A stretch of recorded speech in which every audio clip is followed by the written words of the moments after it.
Hey, it's Derek Richards. A drink with Derek. Having a drink with old friend of mine, Norm Stulz, comedian out of Detroit, Michigan, who is up in Houghton Lake, Michigan right now, enjoying the sights and the scenery of the lake and the peace and the serenity, and a glass of vino. I got this may or may not be coffee. I'm here in Las Vegas. It's 113 degrees. I know it's dramatically cooler over there. I know. Yeah, I used to, back when I was drinking, I would take one of those with Jack and Coke and pull up to a light in Detroit and just blow on it, take a drink. Cops never pulled you over. They figured nobody blows on a Jack and Coke. Well, I got a girl. You are my hero. Hey, I remember years ago, you used to, by the way, Norm, known as Michigan's premier storyteller, been seen on NBC, Comedy Central, normstulz.com is his website. And you've been at this business. Plenty of free time. Plenty of free time now. We all have plenty of free time.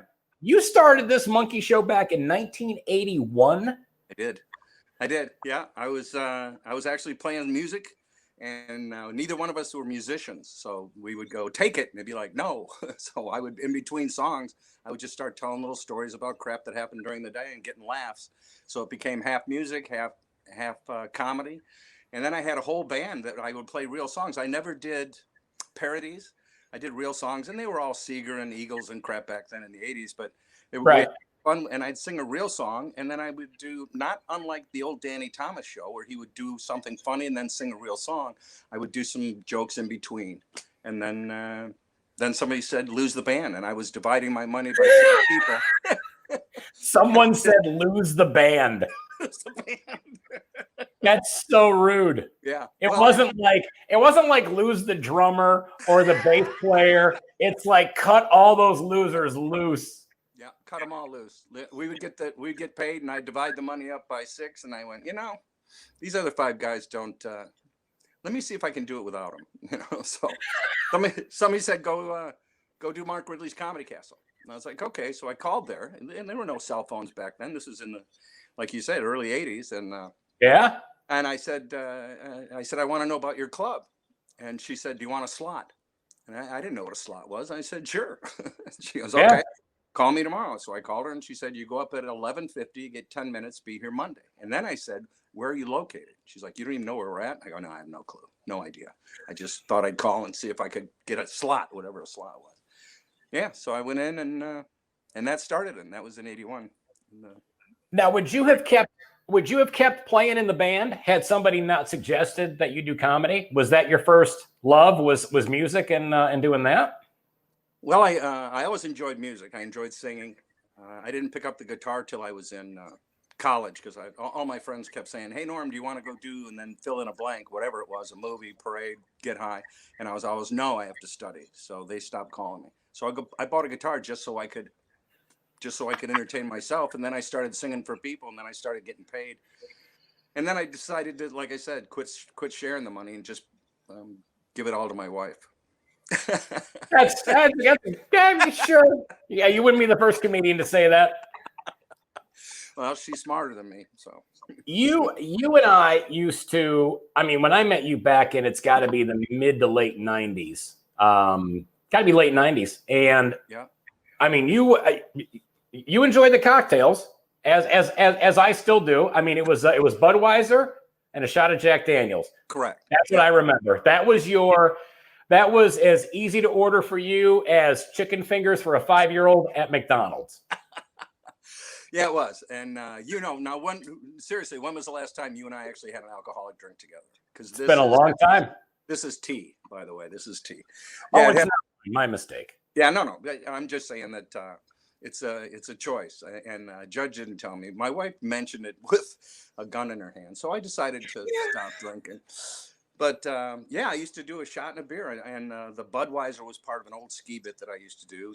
And so anywhere in the country, when I went up, the bartender would have a shot of Jack and a Budweiser ready for me to go on stage. And I did that. And the first time actually Sharon came with me, it was at Connections in Lansing, 100 years ago. And sure, I did the shot and the beer. And after the show, she goes, you don't need that. I go, well, there's 500 people there. And she goes, you don't need that. So I started thinking maybe I didn't, because for a long time I thought I had to have a drink. I thought that. but I didn't. I really didn't. It doesn't matter. It doesn't matter. But yeah, you and I may have been drunk on occasion before in the day. Once or twice. There's no, well, this is back before YouTube and social media, and every phone had a camera, so no one can really confirm or deny it. This is just you and I. This is he said, he said. Exactly. What was your best, or I always like asking this question because when you say what's your best drunk story, it can also be the worst drunk story depending on the situation. So what would be your best / worst drunk story? Well, I was playing golf in an outing in Canada, and our roommate was my brother-in-law Claude. So I woke up one morning. Actually, I didn't wake up. I came to. I don't know if you're familiar with that. I sort of came to, and I looked, and we were on the second floor, and my golf clubs were sitting over there, the whole bag. And I asked my brother-in-law. I said, Claude, did you bring my clubs up? He goes, no, you brought them up. Don't you remember? I said, no. He goes, do you remember going in the shower saying, I'll be right out, I'll meet you at dinner, and you never came down? I said, no, I don't remember that. He says, do you remember me coming in at midnight saying there's girls in the hot tub? Do you want to come down? And I said, yeah, I'll be right down. And then you never came down. I said, no. He said, do you remember making the 35-foot putt on 18 so he won the match? I said, now I know you're bullshitting me, okay, because there's no way. And then I went down to breakfast, and all these guys were slapping me on the back going, man, what a putt, because it was, I don't know if anybody plays golf out there, but it was a huge sloping green, and you had to almost putt it to the right to make it to go all the way down left. It's ridiculous. And they were all saying, and I was like, well, did I really make a putt? And they're like, yeah, numbnuts, don't you remember? I'm like, no, I was drinking vodka since, we had it for breakfast, and then we played till 10 o'clock at night. And they go, what do you remember? And I said, I thought for a second. I went, we had chicken wings on the 10th. Wait a minute, on the 10th tee box. Okay, we played right through dinner, so somebody went and got chicken wings. So I played 10, 11, 12, 13, 14, 15, 16, 17, and 18, and made a putt. And I have no recollection of that at all. The entire 9 holes is gone. And story for about 4 years. And my other brother-in-law, Tom, my sister's husband, Tom, was with me, and he looked at me and he goes, you came with me to get the hot wings. So not only did I not remember 9 holes of golf, apparently he and I went back to the clubhouse, ordered 6 sets of hot wings, had one while we were waiting, and I have none of that. That's all complete blackout. So when people say, are you a blackout alcoholic? I said I was, because there's just chunks of my life. Chunks of my life gone. Do you have any missing minutes or hours? This minutes? I was unconscious for 6 hours. Yeah, I bet it was 6 hours. I was unconscious. Not to be proud of it, but no, I survived it. It makes for a fun story to tell. You're fine now. You're alive to talk about it. And nobody died in the transaction. So 5 years later, I had a couple of cocktails, but I went to sleep. I was in my room sleeping, and at the time I was rooming with a guy, Frank Stevens, and they were liquored up, and they decided to throw another golfer in the pool because he was passed out. So they're walking down the hallway, Frank goes, well, Norm's right here. Why go all the way over there? Why don't we throw him in? So they came in, 6 of them, including, people that are supposedly like me, and they picked up the bedding and everything, okay, the sheets and everything, and they walked me like a papoose down the hallway and threw me into the pool. So I came to, wrapped in, I thought it was a Jesus thing. I started, hallelujah. And, that was your shroud of Turin. I sleep. Yeah, I was like, oh my God, this is what it's like, because I felt like I was floating. Then I went, no, you're drowning, asshole, get up. And it was pretty funny. Everybody took pictures. One of my friends took his shoe off, and Frank said, he'll come up sooner or later. But yeah, so I decided to quit drinking around those guys, because they might put you out in the street. Sorry. You got to watch some of your friends, some of the people that allegedly you would trust your life with. As soon as you pass out, it's like, all right, it's game on. Let's see what happens. Not exactly sure what if it was 9-1 bet, or I don't know what it was, but he was probably paying odds to see if I drowned or not. Oh my God. You have a very unique storytelling style from the first time I saw you on stage, which was back in the late 90s. And you are so masterful at weaving the story and just taking the audience on this ride. And it was funny because I remember we're joking around about the Norm Stulz set list, where it was opener, ski bit, closer. And it was, I'm like, he's got 3 things to write down. He doesn't have to write down a set list. He has 3 jokes: his opener, the ski bit you used to do, or you may still do it, and then your closer. Did you do that right away, or was this something that your act evolved into? No, I started as a storyteller. Okay. Yeah, the first time I went to the Comedy Castle, I went in and just real quick, there was a sign that said comedy $3, and it was downstairs at a restaurant in Detroit. And I went down and I got my $3 out and I gave it to the doorman, John. I think John Green. I gave John $3, and I said I'm supposed to do some time, and he said, "Well, you don't have to pay." I'm like, "Shit, I just made $3." Right, I'm already a comic. So he said the comics are in the back. I went back and I met Willie Tyler and Lester, and Tim Allen was there. Hey, Tony Brown, Danny Gray. There was a whole bunch of people. Coulier was there, and I didn't know who these people were. The first time I met Tim was back in the backstage behind. It was the back of the room back then. Mark didn't even have a green room. So I met them, and I went up and I did my little 10 minutes, and I called again, and she said, "Yeah, come on back. You're going up at." And I think show started at 8 or 9, and if you went up before 11, you were okay. Between 11 and midnight, you were screwed because everybody was drunk or trying to get laid, and it was a tougher time slot. But they gave me a better time slot. I went up and did 10, and when I went down the steps, I didn't even get my $3 out because John and I knew each other now, And the following week, I went, and I'm heading down the steps, and there's a new guy at the door. I'm thinking, well, shit, I better get my $3 out, and I got my $3 out, and I said, "I'm Norm Stulz," and the guy said, "Oh, I heard about you. You're the storyteller." And I'm like, "Yeah." I said, "Are you new here?" He goes, "I'm Mark Ridley. It's my fucking club. I've been on vacation for 2 weeks." That's so the funny. first time I met the owner, I insulted him and asked if he was new. But I started as a storyteller. I used to do costume changes and sing. I would sing songs. I used to do Willie Nelson and Julio Iglesias in split costume. Oh, they Right. love me. I did it in costume. And Right. I did a lot of crazy stuff before I just landed on storytelling. But the basis was always storytelling. The ski bit was 18 minutes long, by the way. How long was it? It was 18 minutes. And I tried. Exactly. That's why I said opener, ski bit, closer. People used to get up and go pee and come back. Go, "Is he talking about the same fucking shit?" He's still talking about that fucking ski trip. I've gone on ski trips that didn't last as long as your bit. But it was funny. It got great. Yeah. No, it was hilarious. The audience was dying the whole time. So yeah, it was funny because I remember when we were going around, it was you, me, and comedian Elliot Branch, who's now out in Los Angeles. Yep. And yeah, we would joke around. That was mine and Elliot's joke was that we're like, here's Norm Stulz set list. Yeah. And how much time has Norm done? Well, he's on his opener still. Oh fuck, that's only. Yeah, we got a ways to go. We can go back and get a drink. We'll be fine. Yeah, and it's strange, Derek, and I'm sure it's the same way for you. As I go around the country, I'll do an hour and 10, whatever you can do. So I basically do an hour, and I'll come off stage, and people go, 2 things. One or 2 things that always strike me. You didn't do Cup Man, or you didn't do a bit from 25 or 30 years ago. And the other thing that always frightened me is, not frightened me, but it always affected me was, I love all the new stuff.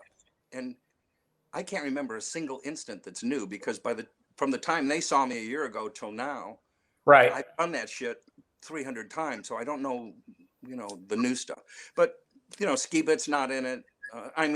Everything from the first umpteen years is not in the show anymore, and it just keeps growing. You evolve.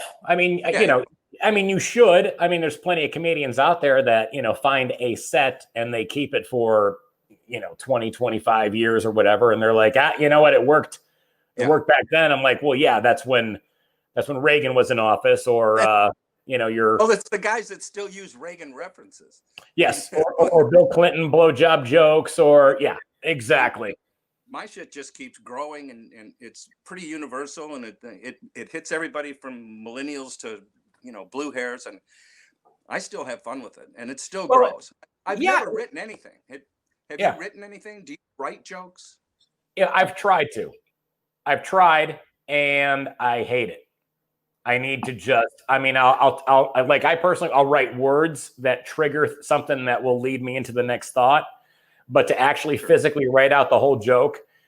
And I've done that before to help edit, because I'll listen to it and I'm like, something's got to go. And so I think that's a good exercise to do, is to write out the whole joke. And then you're looking at it as if you're looking at a story, and you go, okay, these words can go, this can go, this can go, this can go. I mean, when you look at somebody like Seinfeld who can tell a story and just minimize the word count, where it's just bam, bam, bam, and everything counts.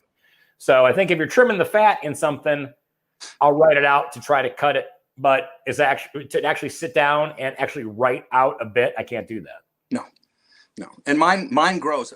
When I'm comfortable on stage and I'm ad-libbing, and it used to be, 25 years ago, when I threw a line or a tag or put something new into any pieces of it, Sharon or my wife Sharon would come with me on a lot of shows, and on the way home she'd say, you added this tag, and I like this gesture, because I also move. There's a lot of guys that'll just stand there and work. Right.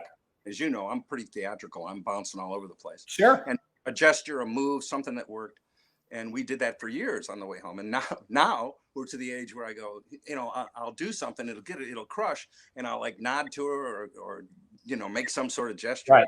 And then on the way home, I go, what was that? She goes, I don't know. We just don't know. So, the next show you do, and the next show you do, it'll come together. It'll just come as you're going to throw that line, or the tag will come back or whatever. But as far as writing it down or recording, I have a lot of friends that record every set. I'm too lazy, I guess. I just go up and work, and now I've got so much material that no matter which way the audience wants to go, I'll go there. No, exactly. I mean, you've got, again, been doing this since 1981 from your first time on stage. I mean, that's just, I can't imagine. Can you even begin to explain the difference in when you started out in comedy and where the business is at today? Well, it's the ebbs and troughs, the ebbs and flows of the shows since the 80s and 90s, when it was, you would be booked. If I didn't schedule vacation, I would simply work every week for the whole year. Although, for you and I, one of the lines I used to use is, you say I don't work. I'm a professional comedian. Sometimes I'll work 4 or 5 hours every week, not like a real job, but I would work every week. And when the kids were young, we all traveled together, and there were a lot more clubs, and then a lot of those died.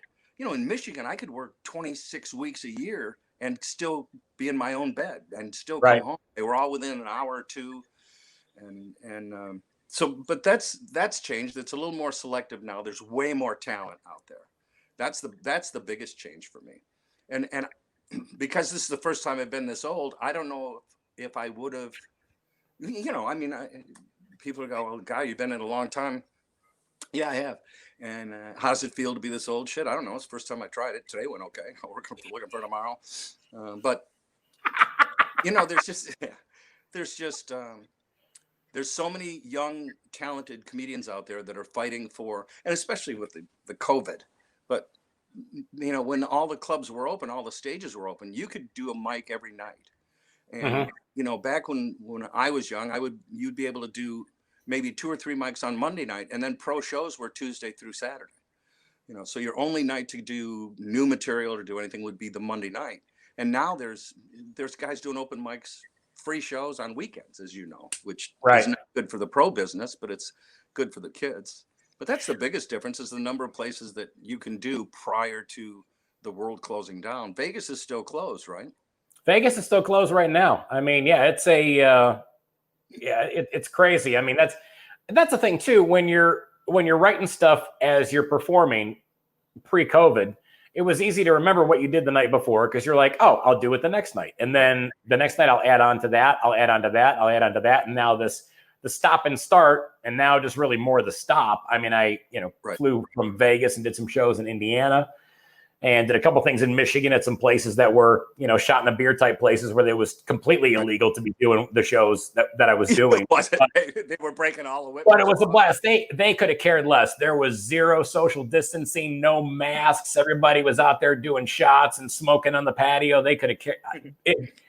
They had zero fucks to give, and it was beautiful. It was so much fun. But yeah, it's the one thing I noticed though, when you talk about new talent starting up these open mics on doing free shows on weekends, Right. I notice a lot of new talent in the business. They don't want to put in the hustle that's required to make it in this business. And is this me sounding like an old man, or do you feel the same? Well, yeah, you sound like an old man. Get off my stage, you little fucker. And yeah, exactly. There's a few people that are hustlers, in the Michigan No, market. I'm not saying, and I'm not saying everybody's not a hustler, but there's plenty of guys that are like, oh, wow, I got to drive an hour to go do 5 minutes. Yeah, I can't do that. I got to be at my Starbucks job at 10. It's like, what? Right.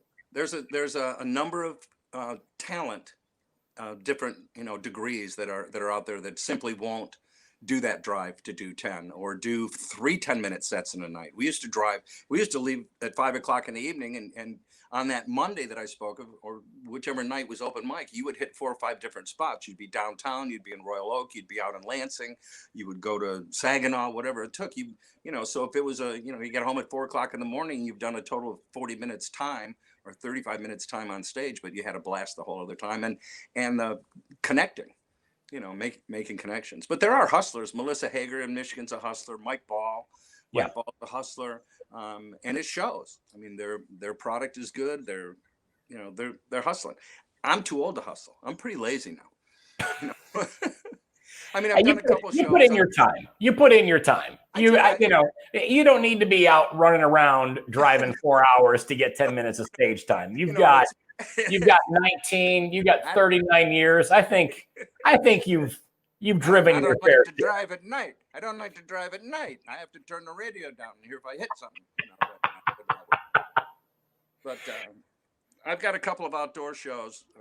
We've got a performing arts center here that I'm doing, and Palmer Park that's coming up next week. But I've done 2 outdoor sets. I won't do Zoom. I won't do Zoom comedy, and that's just personal. As a storyteller and as acrobatic as I am, I need and again, it could be like the shot of Jack and a beer. I've not I've gone to do it, but I've done enough radio where I'm alone. And if you're alone in the studio, it's a tough gig. Even if you got 4 or 5 people. When I did Dick Purton's show in Detroit, there were 12 people in the room. And I've done Yoder gigs with less people. You know what I mean? So. Oh yeah, I've done shows for 2 people. The guy said, "You want to get paid? Go up and do the show." I'm like, okay, all right, that's how we're gonna play this. Okay. Yeah, I've done 4 people twice. That's brutal. The feature was up on stage bouncing around. I'm like, nah. I went over to the table. I sat down. I go, "Hey, I'm Norm. Where'd you go to high school?" I started playing Dick Clark from the show. I'm a name age in high school. I gave it a 5. I thought it was hard to dance to. I would just dick around with people and then put my show in somewhere along the line. But yeah, sure, done 4 people. But I'd rather do 4,000. It's way more fun. Infinitely more fun. Now you were also now a retired pharmacist, but you were a pharmacist while you were doing comedy. So I mean, that's a nice gig. And now, how many comedians, once they found out that you were a pharmacist, hit you up for drugs? And you can't tell me none. And you can't tell me none because you're so full of shit. Well, I don't know that many of them. Actually, I was asked a lot of times, "Can you get any of this or do any of that? Or do you ever see this?" Like, yeah. Do you guys do cocaine? I go, well, I'm not sure what "do" means exactly in the sense. And we do make up in the hospital. We used a 10% cocaine solution for ophthalmic surgery, and they'd use it as a local anesthetic. And I would take Peruvian flakes and weigh it out, on my balance and put it in there. And I was telling guys this backstage, they're like, "No." Like, how do you not put that in your nose? I go, well, they've got laws and cameras and shit. And plus, I grew up in pharmacy from when I was 10. So I learned the difference between medication and drugs, which is why I didn't have a drug problem. Sure, I had a little alcohol bit here and there, but I didn't, I didn't have that. But I was working in the hospital. We had to destroy some Quaaludes. I don't know if you remember that name from your youth, but a Quaalude was a downer, man. And oh yeah. You'd see somebody with a bruise on their forehead. I go, "What happened?" I go, "Oh, I did a Quaalude and I ran into a coffee table." They were trying to crawl and just. But we had about almost 1,000 tablets of Quaalude that went outdated. So we had to destroy them. And of course, you need 2 licenses to do it. There's a lot of rules Sure. involved. And when I mentioned that to a couple It's people, not they just it's not just you taking it out back and throwing it in the dumpster. no, they have to be properly disposed of, and any narcotic has to be double signed. And all there's a lot of crap involved in it as far as laws go. But that was back in the day. But I can remember saying that to a couple people, and they were like, you know, tears came to one guy's eyes, like, "Do you steal any of them?" I'm like, nope, no, I didn't steal any. But I didn't do drugs on stage, and although I was pretty funny in Pharmacy, I've always had a blast. Yeah. Always had a blast. And if my audience was only the one burned patient and his wife, I made sure they felt better when they left than when they came. Sure. You know, that was just part of who I am, part of what I do. No, absolutely. Well, and one thing too is, to me, when I see comedy specials now, and there's certainly some good ones out there. Yes. But I'm seeing more and more of these specials that are coming out where the talent wants to play the victim card. Yeah. And that can go with any one of a number of things. Right. Yeah. Whether it's somebody saying that they were abused, they were abused, they were sexually assaulted, they were harassed because of some kind of prejudicial thing, whether it was, sex or, sexual preference or whatever. Is that, I never noticed that until really a few years ago.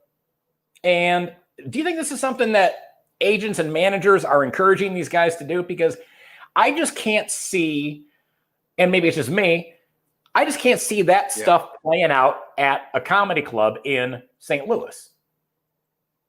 Right. Well, there's a lot of things that I see on specials that I don't think would play in St. Louis or Peoria, but that's each comic's got to decide how they're gonna approach it.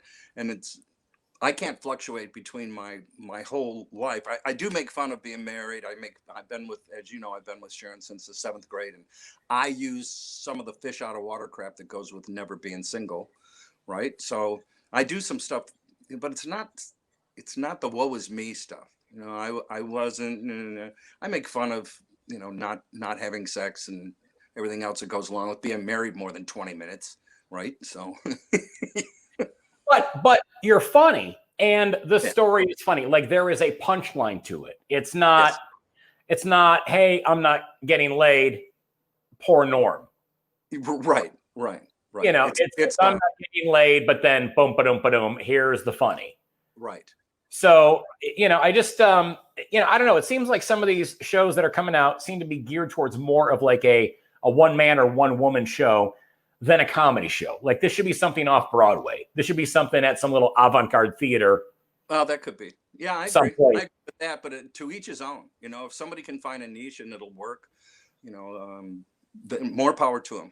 Right. And Jerry Elliott, I don't know if you remember, Jerry's in Columbus now on radio. He has been for years, but he was one of the first guys that I met. And he said, "Norm, who would steal your shit? It's 15 minutes of nothing and then no punchline." I go, "Yeah, but it's funny all the way." He goes, "Nobody will ever steal your shit." What a douchebag. Yeah. Well, I remember Jerry. Nice guy. Yeah. Up until that comment about you. Now I think he's an ass. Yeah, well, no, he's. I think he said it for jest. If there's a movie out there that would best describe you, what would it be? Let's see, a movie that would describe me. Any movie. Old movie, new movie. Maybe. No, I think it could be. I kind of feel sometimes. I've always loved Ferris Bueller's Day Off. A lot of great lines in it. He kind of made sure that he stayed within a certain set of boundaries, but he still made it his life, and he tried to. He still had fun. He sucked his friends into having fun. And he got away with most of it. That's kind of the way that I've done it. Not all of it, but most of it. Every once in a while, you got to kick somebody in the nuts or the face. Yeah, it happens. What are you gonna do? Now, let me ask you this: a movie about your life. What actor out there would you like to play you? A movie about my life. Well, It'd be like a Pixar short, I'm pretty sure, and probably the little old man from Up. But it'd be 15 minutes. The movie would be 15 minutes long with no punchlines. Is that exactly? And Jerry Elliott's going to direct it? Mike Binder was one of the first guys, and Binder's, he got into producing and directing films, and he's done a number of the specials that we like. But I'd have Binder direct it, and I don't know, maybe I'll have somebody like Dave Landau play me, And if you guys don't know Dave, Landau play you. That's okay. I like that. I can see Landau, doing the things that I did, including, waking up face down someplace and and living the life. So if Landau played the younger version of you, who would play the more modern day version of you? If he was still alive, I would have Dick Van Dyke's brother. What was Van Dyke's Gary? Brother? Gary Van Dyke. Jerry Van Dyke from when he was on Coach. Yeah, in Coach. Oh, yeah, he would be great. Oh, great actor, Dave Landau and Jerry Van Dyke as Norm Stulz.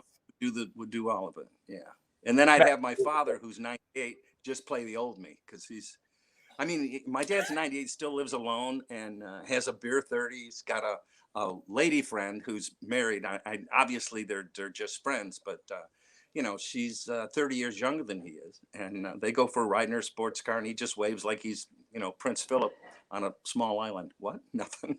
That's so funny. Yeah, so but funny. Still having fun. So I'm planning on doing this as long as people hire me. I asked you if Vegas was closed. The Orange Blossom Opry is in Florida, and I had a 4-month residency there this past spring, and then the spring before that, and was scheduled for next year. And they reopened under the Florida guidelines with live shows, indoor shows at 50%. And they're about a 550 seat theater, so you'd still get a decent crowd in. And right. They just sent out emails to all of the talent saying that they're not going to remain open. McCurdy's opened in Florida for one weekend and said this isn't going to get it, and they closed. Ridley hasn't opened. A lot of, they're watching guys like Ron Benson, and seeing how he does in his. By the time you pay everybody's PPE, and let's not get into that. But the thing is, they've closed too. So I've got a few things in Florida lined up. New Year's Eve's booked in Florida, and as long as they allow it to be open, but the real money, the real theaters and stuff, where, as you and I know, the Sharon and real money is pretty much closed up right now around the country. Yeah, it's going to open back up eventually. Right now, it just sucks for the entire industry. It sucks for the arts. Broadway's still closed, and who knows when anything's going to go back out as a touring production again, too, because now everybody needs to get together and rehearse and get everything back, rolling in the direction that they were going before. So it's a great time, but we're going to get through it here. It's going to be hopefully sooner rather than later. This has been taking up too much of my headspace right now. Doing this COVID crap. I'm not going to lie to you. Well, luckily, hopefully you put away some rainy day money. I have. Oh yeah.